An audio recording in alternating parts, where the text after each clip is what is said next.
জামুগুৰিহাটত নিশা চোৰে নিলে ৭০,০০০ টকীয়া জাৰ্চি গাই আৰু পোৱালি। জামুগুৰিহাটৰ নবিল ব্ৰহ্মগাঁৱৰ কামিনী মেচ নামৰ লোকজনৰ গৃহৰ পৰা যোৱা নিশা চোৰে নিলে জাৰ্চি গাই।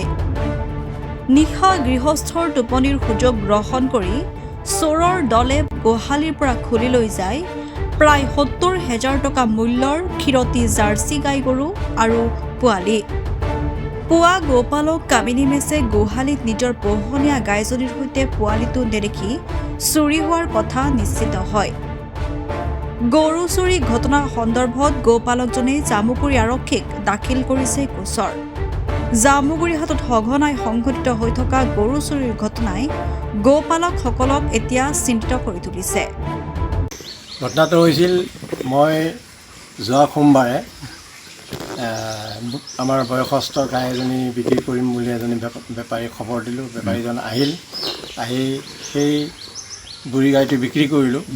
বিক্ৰী কৰাৰ পিছত মোৰ জাৰ্চি ক্ৰছ গাই এজনী আছিল আৰু বাচ্চা আছিল, গাখীৰ খাই আছিলোঁ। যোৱাকালি ৰাতি মোৰ ঘৰত ভাগৱত পাঠো আছিল।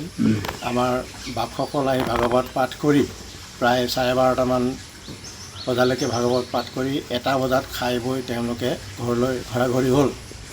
তাৰপিছত আমিও ভাগৰত বিচনাত শুলোঁ। খোৱাৰ পিছতে টোপনিত থাকোঁতেই মানে ৰাতিৰ ভিতৰতে মোৰ ক্ৰছ জাৰ্চি গাই আৰু বাচ্চাটো মানে চোৰে লৈ গ'ল। আৰু কেইজন নিছে? মানে গাইজনী আৰু বাচ্চাটো লৈ গ'ল। কিমানমান টকাৰ? এইটো কমেও 60-70 হাজাৰ টকাৰ হ'ব।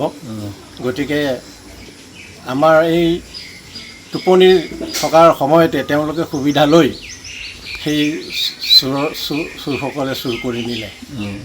গতিকে এনেকুৱা ভৱিষ্যতে হ'ব নালাগে ক'তো। কি ৰঙৰ আছিল আপোনাৰ? এনেই ৰাংচিয়া টাইপৰ আছিল আৰু বাচ্চাটো ক'লা আৰু ৰাংচিয়া টাইপৰে আছিল।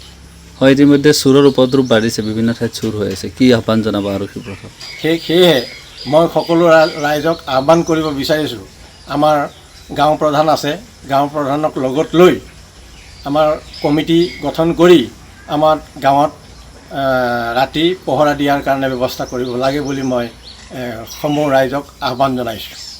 আৰক্ষীক জনাইছে ইতিমধ্যে ঘটনাটো? আৰক্ষীক মই অলৰেডি ফোন কৰি দিছোঁ।